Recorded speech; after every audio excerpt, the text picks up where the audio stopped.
What's up, guys? Welcome back to my YouTube channel. This is how you build unwavering motivation. Motivation that literally never runs out, okay? Because so many of you guys are like, Megan, how do you stay motivated? What do you do? It's the same thing with smoking, drinking, whatever. Like, you do those things and you know how you're going to feel, right? Sometimes it's hard to get alcohol down. I won't lie. Like in the day when I would drink a lot, I would take shots. It would taste like shit. I would hate it, but I knew what was going to happen after I got drunk. I knew that I was going to enjoy the feeling, so I did it. That is how you have unwavering motivation, okay? You have to know that you're going to feel better, that you're going to be happy, that you're going to be satisfied with the goal, that you're going to be proud of yourself. That's what it takes. That's 99% of the time you guys forget, oh, okay, like, I'm going to be so happy when I reach this goal. I'm going to be so happy when I achieve this. I'm going to be so proud of myself if I continue to stay on track and not go off of it. If you ever tell me that you don't have motivation or you're running out of motivation, this is the one thing that I want you to remember in that moment. Understand that you're going to feel freaking amazing when you go, even more so when you go when you don't want to. The times when I felt the best after a workout is when I absolutely tried my best to convince myself not to go. Okay, so many people are in my DMs. How are you so motivated? How do you always show up? How are you so consistent? What you guys don't understand is being consistent, being disciplined, and always showing up for yourself when you say you're going to is the highest form of self-respect and self-love.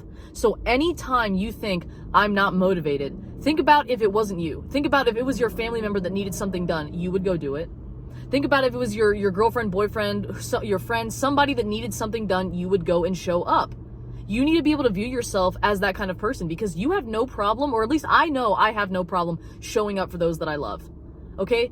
But you have to love yourself, don't you? And a lot of the times back in the day, I used to never show up for myself because I was like, oh, it's no big deal. I can skip my workout. But if my friend needed a favor right then and there, I was gone. I was gone going to do it for him right then and there. But I never did that for myself.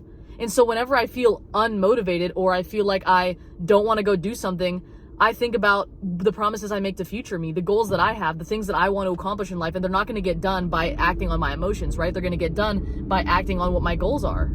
You know what I mean? You are not your emotions. You are not what it is that you feel. You feel things, you let it go. You don't act based on how you feel. What you have to do is act on what your goals are. What is future you have? What is future you like? What is her lifestyle? That is what you need to act like today, not in your emotions, right? So motivation is a feeling. It's gonna come and go. But the way to have unwavering motivation that never freaking runs out is loving yourself so much that you are so disciplined to the point where nothing can convince you not to chase your dreams.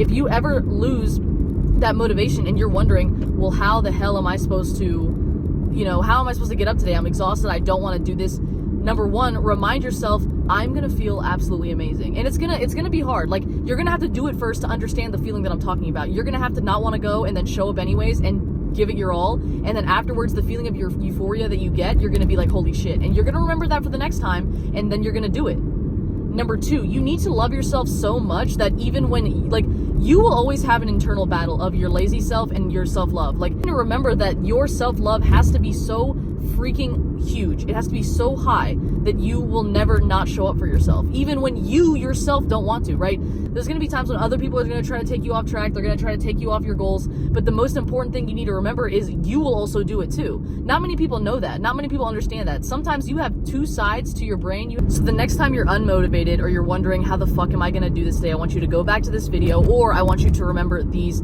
three things. Your biggest obstacle and the person that you're going to have to worry about the most is you. It's not going to be other people saying they don't believe in you. It's not going to be other people trying to distract you from your goals. The biggest influencer is you. You have to remember that you have to almost look at yourself as if you're two people. You're going to have the you that's motivated and the you that's not. And the you that's motivated needs to motivate the you that's not.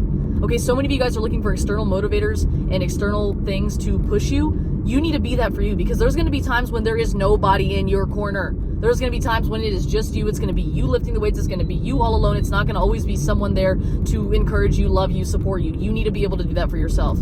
Okay? Number two, you need to remember that it's okay to not feel motivated, but we don't act on our feelings and emotions, right? We don't act on how we feel today. We act on what are our goals in the future? What are our 3, 6, and 12-month goals? 10-year goals, 5-year goals, whatever it may be. That is what we act upon. We don't act upon, oh, I feel sad today. Oh, I don't feel motivated today.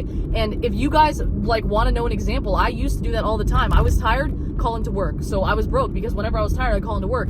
You need to do things when you feel tired. You need to do things regardless of how you feel, right? There would be days when I didn't want to go to the gym. Showed up anyways. maybe only had 70% to give, but always gave 100% of what I had, right? And it was the commitment to myself that I showed up regardless of how I felt that ended up building my self-confidence, that ended up building my self-love, and overall transformed me mentally into a better freaking person. And that transformation mentally is what allowed me to have my dream body, right?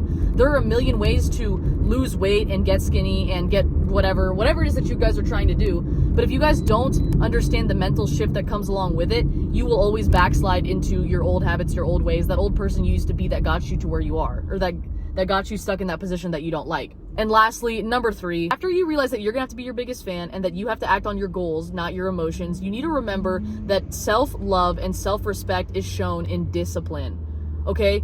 You truly love yourself, you truly respect yourself, you will be disciplined. It's not always about giving what you want. Think about a parent-child relationship, right? It's not your job to be best friends with your kid. It's your job to make sure that they are the best versions of themselves that they can be, right? And to love them and to care about them and to do what's best for them, not necessarily always what they want. You know what I mean? And that's hard to understand, because when you think self-love, you think making yourself happy, but self-love is not making yourself happy. Self-love is being the person that you need yourself to be to get you where you need to go.